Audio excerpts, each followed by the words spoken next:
So we'll start with an easy question. What's your name? Hi, I'm Andrew. Andrew McLaren. My name is Neil MacDonald. So I'm Mark Davison.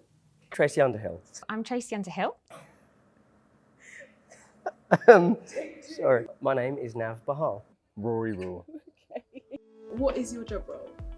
Chief Executive Officer. And what does that mean?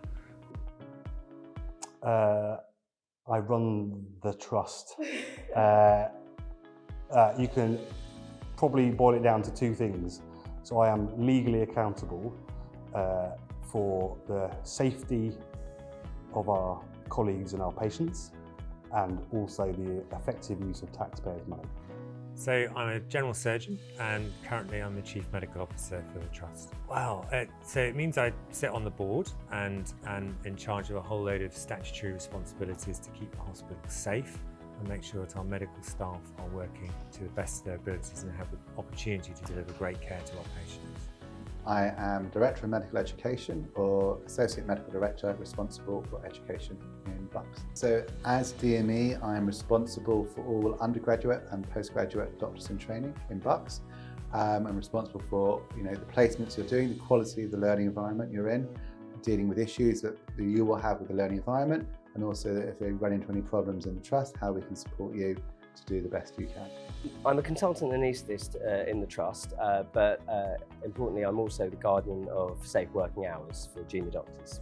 The main crux of it is about exception reporting, which is the mechanism by which junior doctors tell me what the problems are. Junior doctors can contact me about anything that's affecting them: bullying, payment issues, if they think that they're being treated unfairly or not being appropriately supervised. And where I can direct them, I'll direct them to the person who they need to speak to. But if it falls between the gaps, which can happen quite often, I'll help them there. I'm an IMT, which means internal medical training, and it's the new core training, but I'm also chair of the JDF. It means that I try and represent the junior doctors at a trust level and get us the things that we need to make our life a little bit better. Okay, and how do you do that? Argue. Argue is the number one way. I'm the lead Freedom to Speak Up Guardian for Buckinghamshire Healthcare NHS Trust. I'm very, very delighted to be welcoming some new members to the team, which will be really great because we'll be able to outreach into some of the clinical areas and have a local presence, which is really important. The role of the Freedom to Speak Up Guardian is to ensure that all staff in the Trust always have a safe place to speak up, to raise any concerns that they don't feel able to raise through their normal line management or reporting routes or through clinical tutors, education leads, etc. And they can do that with the added knowledge that they don't have to fear risk of detriment or blame. How does what you do impact us directly? I have to provide the environment where clinicians can do the best thing that they can do and have been trained to look after our patients for, whether that be the quality of the estate, the quality of the IT, the fact you get paid on time, that you're treated well while you're here, that you're trained well while you're here, that you are looked after, you can have a good time, that you can meet new people, that you've got access to all the kit you need, all the policies you need. Yeah, so I'm accountable for it all, really. So fundamentally, it's about creating the right culture where people are happy to come to work, supported, because they'll generally do a good job for our patients. When would the trainees contact you? Whatever they like, really. I think junior doctors are a hugely untapped resource. They know what good looks like because they've been through about 4 different hospitals, and they know what happens on the shop floor, as they say, and can give you some pretty good feedback. I've had active involvement in the Junior Doctor Forum. I meet the chairs of that fairly regularly. There's a junior doctor we've just appointed to the board as part of a development programme, so we've got the voice of doctors in training at the board level. So I'm not very difficult to get hold of. So the biggest thing I think that we can do as an executive team on the board is set the tone for the hospital, starting from the strategy of what the hospital is about, but also trying to make sure that our medical teams and our nursing teams are delivering great care, and that setting the tone is crucial. getting out and about, wandering around the organisation, seeing what's going on, living and breathing the care that people are providing. I try and get out and about, so we try and see people in their everyday work on the wards. I let people come and contact me, and people do contact me directly. We also engage with like the Junior Doctors Forum, so we have meetings with them where there's opportunities to share information. And there's also the other ways that people get in touch with us as an organisation through the Freedom to Speak Up Guardian, through the Guardian Safe Working Hours, and lots of ways to contact, but we try and be as approachable as possible. I recognise it's super difficult. So if you had to sum up just in one sentence how you directly impact us as trainees. Your own in-house advocate. You've sort of gone over it, but again, just one sort of line. When would we contact you as trainees? When you want to. I mean, so there is no barrier, there should be no barriers. To be clear about this, if anyone says, I don't think this is something you should exception report, then they're wrong. And if someone tells you not to exception report, tell me who said that, and I promise I will address it in no uncertain terms. And I have done and I will do, and I'm quite happy to do that, quite enjoy it. Everything I do impacts you as a trainee, so it's from before you even walk into the trust, it's about how we talk to you and send you the paperwork and kind of almost bring you into the organisation and have your inductions, make sure you arrive smoothly, you get your password as your IT, to then day to day making sure that actually you have a really good learning, a really positive, good learning environment where actually you enjoy what you're doing, you're learning, you're getting curriculum delivered, and you also know who's there to support you, to actually make sure that you've got someone that you can operate safely and you can learn, keep patients safe, and you develop as a person as well. You can send me an email to wander down to the Postgrad Centre, or the other way is to contact me through Switchboard. The whole point of speaking up and encouraging a positive speaking up culture in the trust is to improve patient safety, because the learning that comes out from people raising concerns is to prevent errors, to minimise risk, and that obviously improves the care that we can give to patients, which is actually what we're all here to do. So you can contact me or any member of the team through an email. We have a central email now. Anybody's welcome to contact me personally via my personal email, or you can call me on the main dedicated line. You can text, you can write a letter.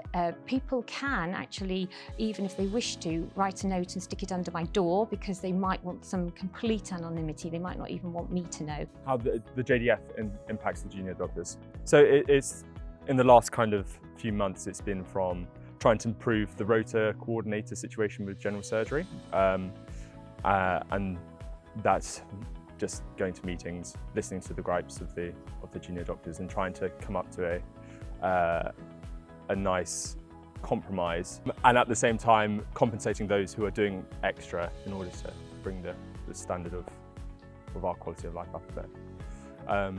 And then on the other side of things, it's organising the mess committee so we can have food, milk and coffee is the main thing.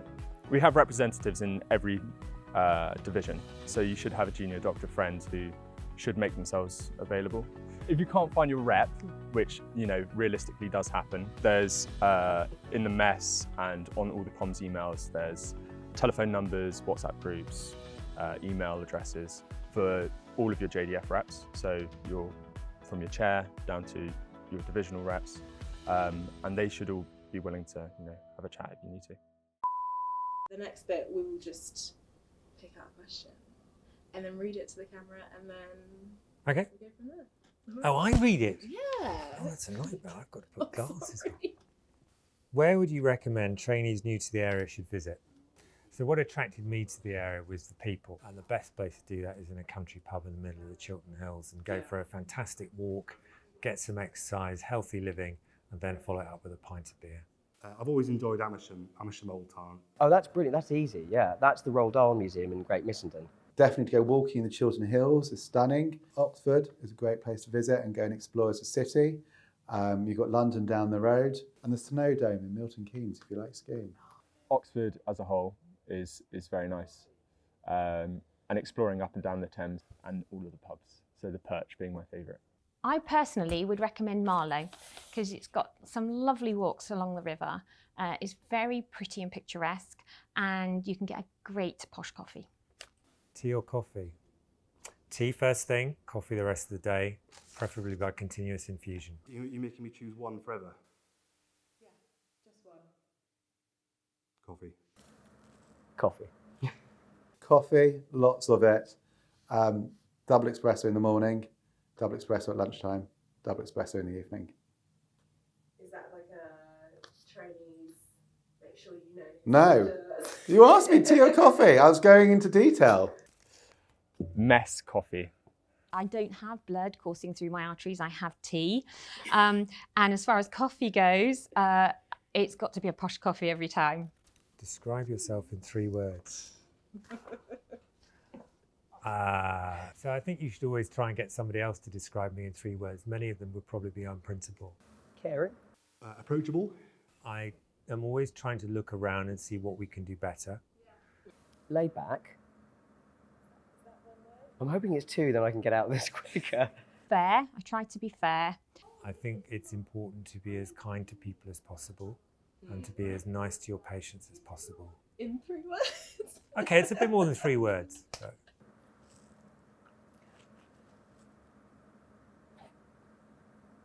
Grumpy old man. Laid back, disorganised, caring. Kind, and I am very tenacious. Blessed influencer and ergonomic. 3 words. So disruptor, innovative, and I can't remember what the third one was. Passionate. There we go. Well, I'm going to regret one of these. You got that smile on. Where is the best place to go for after work?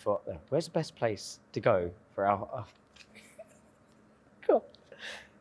I mean, it's my first language, which is the worst bit, really. It's also my only language. So, right, let's try it again. where is the best place to go for after work drinks? Well, I could either tell you to go to the Woolpack, which is very near the hospital. The Woolpack. Sorry, the Woolpack. I'm told it's the Woolpack. It's where the consultants go as well, so... Probably definitely the Woolpack. The Woolpack across the road. Or you can come to my local pub, which is next door but one to my house, which is the Plough at Cadston, which is the famous pub that David Cameron left his daughter at. I'm going to be biased, but the James Fig and Tame is second to none. There's a lot of questions in your bag. Did you write these yourself? Oh, cool. How much do you earn? How do you promote staff well-being? Obviously we've got a programme in the Trust which is run by our health and wellbeing team called Thrive, which is a multi-pronged approach to delivering staff wellbeing. Underpinning that are some of the sort of Trust care values of respecting everybody and also being kind to everybody and making sure we've got an inclusive atmosphere where everybody's opinion is valued. We listen to people in the organisation and we help them as individuals thrive within the organisation. And that's how you get well-being, by making people happy at work. So there's lots of activities and opportunities offered by the Trust. We've just had yoga going on in the Postgrad Centre this evening, welfare sessions, coaching and mentoring sessions that are run. Also got a very good wellbeing service here, which allows you to go and talk to someone in a confidential way in a safe space. You have your colleagues and peers to talk to, your educational leads and departments are available to talk to. Anyone in the Postgrad Centre is happy to help you. We've got lots of activities on offer where people can set up groups, football and running clubs, computer gaming, and of course there's the doctor's mess to go and hang out and your peer support. What we're doing at the moment is we're trying to improve staff interest groups, so giving people an excuse to socialise. So we set up a D&D group recently, which is quite funny. And there's a Discord server now for video games, so everyone can play together. And there's a League of Legends team as well, like trust-based, which is quite fun. Other things we've done, we had the art exhibition, which was a good, yeah, that was really nice. So I am not an artist by any stretch of the imagination, but it's nice to see how good the quality was. Which of the execs is the funniest? I think Neil MacDonald as the chief exec is definitely the funniest. Dan Gibbs, he is hilarious. Barry Jenkins. That's Neil MacDonald. I think probably Neil, the chief exec. Worst part of the JDF job is being made to go on to do these interviews and make a fool of yourself in front of people, and with the knowledge that this is going to be shown for years and years and years to come. So yeah, thanks, Mo. The worst part of my job is actually sitting in my office on a day when the heat is 29 degrees. I'm not going to say no. What's the worst part of my job? I hate public speaking. I hate giving talks. I certainly hate being on camera. How did you manage to become so successful so young? I mean, obviously talent has got quite a lot to do with it. You can get so far on good looks as well, I think, so. Hello. Hey, mate. No, you need that. I do. Are you on the phone? Oh. Oh, I thought I heard you say something.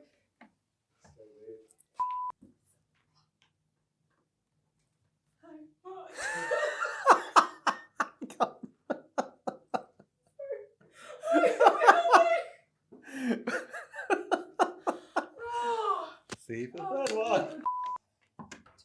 Does this? Oh, have I just? I've locked this up.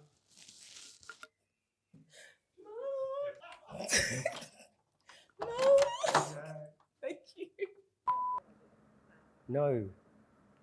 Oh my God, no. You know who I am, right?